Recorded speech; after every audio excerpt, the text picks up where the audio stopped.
हरि ओम नमो नारायण। हरि ओम नमो नारायण। जय श्री कृष्णा, राधे राधे, जय माता दी, हर हर महादेव, जय भोलेनाथ। सावन का महीना चल रहा है, भोलेनाथ की पूजा करते हैं लोग। अब भोलेनाथ की पूजा करते हैं, कुछ लोग ऐसे भी हैं जो भोलेनाथ की पूजा नहीं करते हैं। अब सवाल ये उठता है कि कुछ संकेत ऐसे क्या होते हैं जिनसे ये हम समझ पाते हैं कि हमें भोलेनाथ की पूजा शुरू कर देनी चाहिए या फिर हम भोलेनाथ के सच्चे भक्त हैं। दो चीज़ें होती हैं, आपके इष्ट देव कोई भी हो सकते हैं, आप भोलेनाथ को ही अपना इष्ट देव मानते हैं, या आप किसी और देवता की पूजा करते हैं। जैसे आप किसी और देवता की पूजा कर रहे होते हैं, ऐसे में क्या होता है कि आपको भगवान भोलेनाथ के दर्शन शुरू हो जाते हैं स्वप्न के माध्यम से।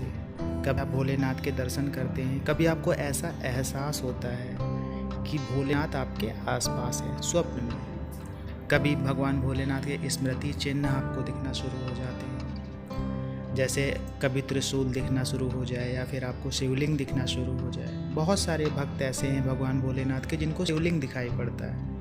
कुछ भक्त ऐसे भी हैं जो पूजा नहीं करते हैं भोलेनाथ की, लेकिन उनको भी शिवलिंग दिखाई पड़ता है। ऐसे भी लोग हैं। कुछ लोगों को शिवालय दिखना शुरू हो जाता है, कुछ लोगों को ये दिखता है कि मंदिर है और भले उनको अंदर ना दिख रहा हो कुछ, लेकिन उनको ये एहसास होता है कि यहाँ भोलेनाथ का वास है, यहाँ भोलेनाथ रहते हैं। कुछ इस तरह से स्वप्न आता है। या फिर एक भक्त, उन्होंने कमेंट किया था कि वो तवे पे रोटी बना रहे थे तो उनके तवे पे ओम का निशान बन गया था।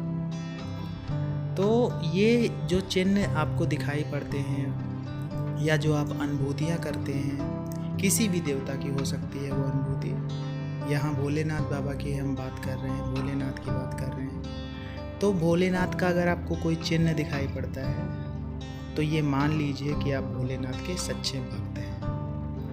और दूसरी बात ये होती है कि अगर आप भोलेनाथ की पूजा नहीं करते हैं, इसका अर्थ ये नहीं होता है कि आप भोलेनाथ के भक्त नहीं हैं।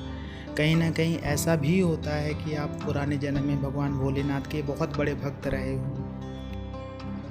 और उसी कृपा और तपोबल के कारण आपको भोलेनाथ के दर्शन होते हैं स्वप्न के माध्यम से, या आपको अनुभूतियाँ होती हैं, या उनके स्मृति चिन्ह को कहीं ना कहीं दिखते रहते हैं, किसी भी रूप में दिख सकते हैं। तो क्या हुआ कि एक तो आप भगवान भोलेनाथ की बहुत ज़्यादा पूजा करते हैं, तब आपको ये सब चीज़ें अनुभूतियाँ होती हैं। और एक होता है कि आप भगवान भोलेनाथ की पूजा करते नहीं हैं, किसी और देवता की पूजा करते हैं। आप हनुमान जी के भक्त हो सकते हैं, आप नारायण भगवान के भक्त हो सकते हैं, आप माँ काली के भक्त हो सकते हैं। तो क्या होता है कि भगवान भोलेनाथ की अनुभूतियाँ फिर भी आपको होने लगती हैं। तो इसका अर्थ ये होता है कि आपको भगवान भोलेनाथ की पूजा तुरंत शुरू कर देनी चाहिए।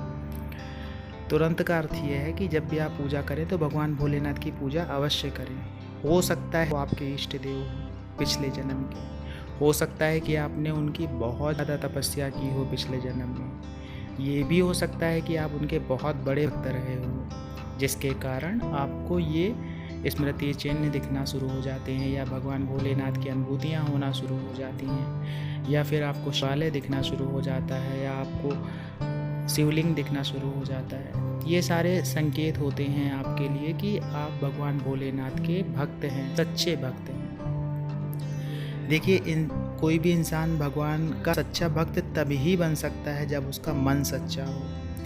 देखिए, ऊपरी मन से सच्चे होने से बात नहीं बनती कि आप पवित्र हो गए, अच्छे कपड़े पहन लिए, स्वच्छ दिख रहे हैं, सब कुछ है, लेकिन अगर आपका मन अपवित्र है, आपका मन अस्वच्छ है, तो आप कैसे भगवान के प्रति सच्चा मन ला पाएंगे। अगर आपके मन में खोट है, आप दूसरे के लिए गलत सोचते हैं, आप लोगों को धोखा देते हैं, आप लोगों को पसंद नहीं करते हैं, आप लोगों के काम नहीं बनने देते हैं, मन ही मन आप लोगों के प्रति गलत भाव रखते हैं, तो आप भगवान भोलेनाथ के सच्चे भक्त नहीं हो सकते। सच्चे भक्त वही होते हैं जिनका मन सच्चा होता है, हृदय सच्चा होता है, उनकी वाणी सच्ची होती है, वही भगवान भोलेनाथ के सच्चे भक्त होते हैं। जिनके हृदय में भगवान के प्रति लगाव होता है, लोगों के प्रति लगाव होता है, वो सभी के लिए दया का भाव रखते हैं। अब आप कहेंगे कि इस समय कलयुग में ऐसा संभव नहीं है, कुछ संभव है। जो जैसा कर्म करता है वैसे ही फल पाता है। आप गलत कार्य देखिए, आपको गलत फल ही मिलेगा। आप अच्छे कर्म करके देखिए, आपको अच्छे कर्म के अच्छे फल मिलेंगे।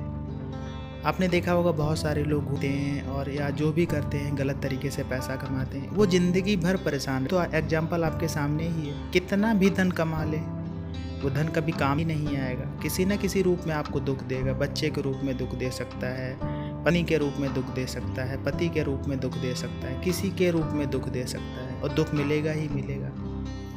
क्योंकि आप भी जानते हैं जब ऐसे लोग इस तरह पैसा लेते हैं तो उनकी भगवान में आस्था भी उतनी ज़्यादा नहीं होती है।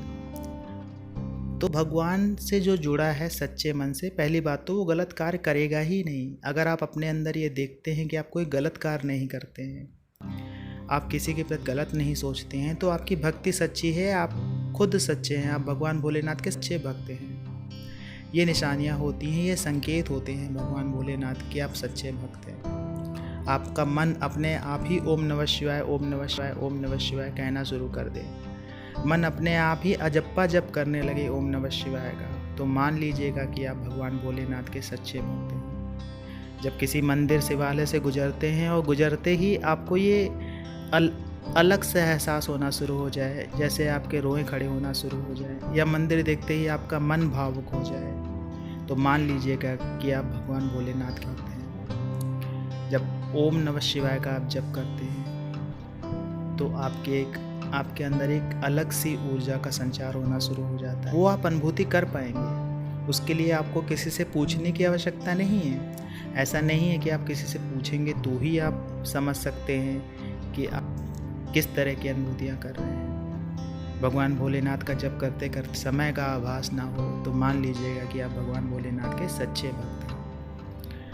भगवान भोलेनाथ की भक्ति नहीं करते हैं लेकिन फिर भी आपके मन में ओम नमः शिवाय चलता रहता है, तो आपको तुरंत प्रभाव से भगवान भोलेनाथ की भक्ति शुरू कर देनी चाहिए। ये एक संकेत होता है कि भगवान आपसे जोड़ना चाहते हैं, वो आप जोड़ना चाहते हैं अपने आप से। आशा ये जानकारी आपको अच्छी लगी होगी। जानकारी अच्छी लगी हो तो वीडियो को लाइक करिएगा, कमेंट्स में जय माता दी, जय श्री कृष्णा, हर हर महादेव लिखिएगा। मिलते हैं आपसे अगले वीडियो में नई जानकारी के साथ में। तब तक के लिए जय श्री कृष्णा।